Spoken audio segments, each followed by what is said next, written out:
Space Cases, which is a two-season television series that I co-created and co-wrote and co-produced with Peter David.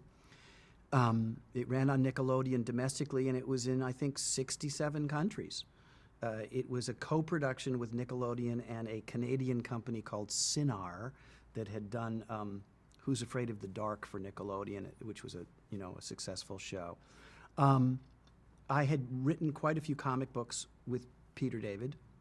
We had the same manager at the time, and Peter's a very talented, great guy, always willing to jump into the thick of something with fervor and gusto.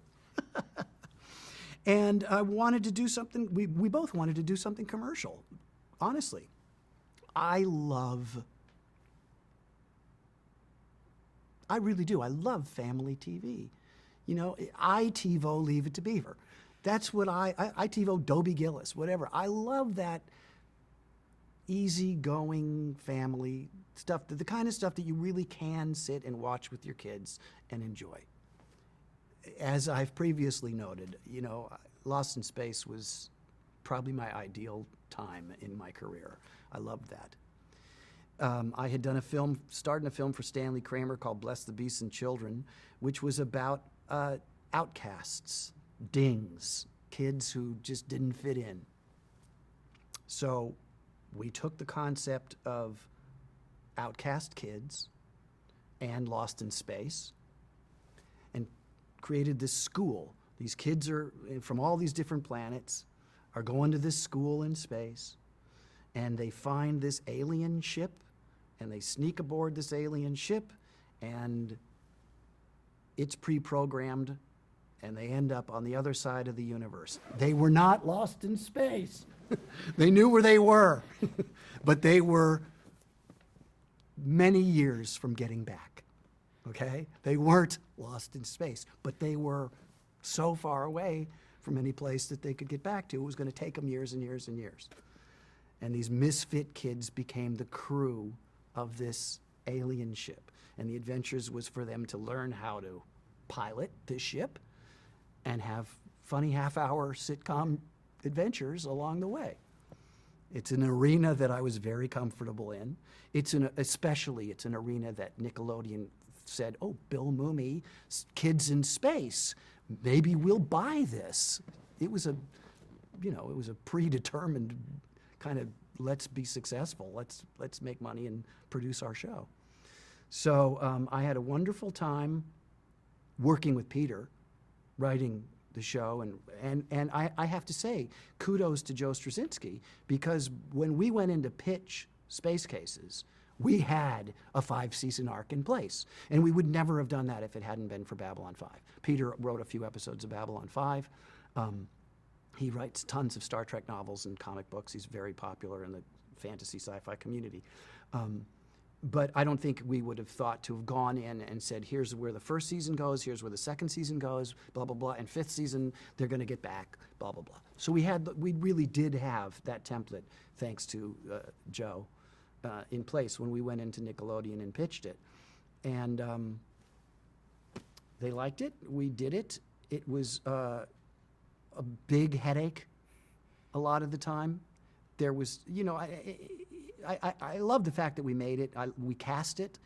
Casting, I got to cast Walter Jones, who was the original Black Power Ranger, and my son, who was, how old was he in 1998? He was like 9, right? He had grown up. What was Zorro and Superman to me, the Power Rangers were to him. Every Halloween, he was a Power Ranger. Every birthday party was a Power Ranger theme.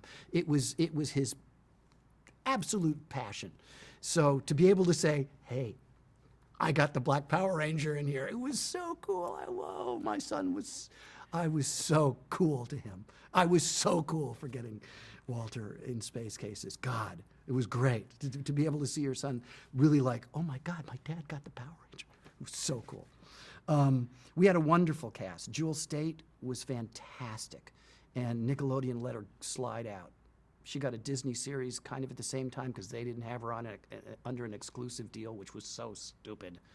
They let her slide away. She was brilliant. She was they were all good. They were all good. We cast it well. You know, I mean, I'm an actor, and I've been a child actor all my life, and I read with all of these characters, all these different cast people that came in to audition. You know, I read with them. I gave them good stuff to work with, and I told them who these characters were, and you could really see who understood that and who could take that and run with it and who couldn't. And I think we cast that show very well. We had to cast it half Canadian because it was half Canadian content. So in order for tax breaks, et cetera, if we had American writers, we had to have Canadian directors. If we had 3 Americans in the cast, we had to have 3 Canadians in the cast.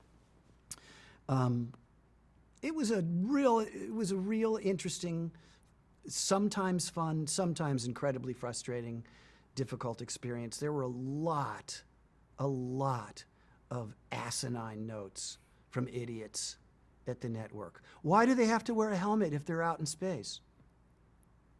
Because there's no air in space. It's a vacuum. Yeah, but the kids won't know that. And we can't see their faces if they have this big helmet on. You can't go outside a spaceship without a spacesuit and a helmet on. You have to have a helmet. Yeah, but we can't really see them. We don't want them to have a helmet. I don't care. We're not going to do it without a helmet. I had those fights. I really had those fights. I had to fight with people to say, no, you can't, he can't go out in space without a helmet. I don't care. You know, we fought hard. We lost a lot of times. We won a lot, but we lost a lot. It was a big compromise. It was an expensive show for Nickelodeon. We did 2 seasons. I had hoped to do 5. We did 2. Oh, I co-wrote the theme song with Paul Gordon, and it was, you know, very much a Gilligan's Island thing. You know, I love that. It was the story of what happens here, you know. We wrote like 4 different theme songs, and I had to fight. Again, as a creator of the show, I had to fight to say, no, we want that Gilligan's, I mean, all credit to Gilligan's Island. We want a song. That's what I want. Come on, it's my show. Give me the song, you know? And they kind of wanted just, you know, woo. And I said, no, I want a song. You know, once upon a time in a space, and here's what's happening here, and here's this guy, and here's this guy. And we got it. We got the song. And we had Harlan Ellison come on board as a creative consultant, and he narrated some of the stuff. And we had some great people on it.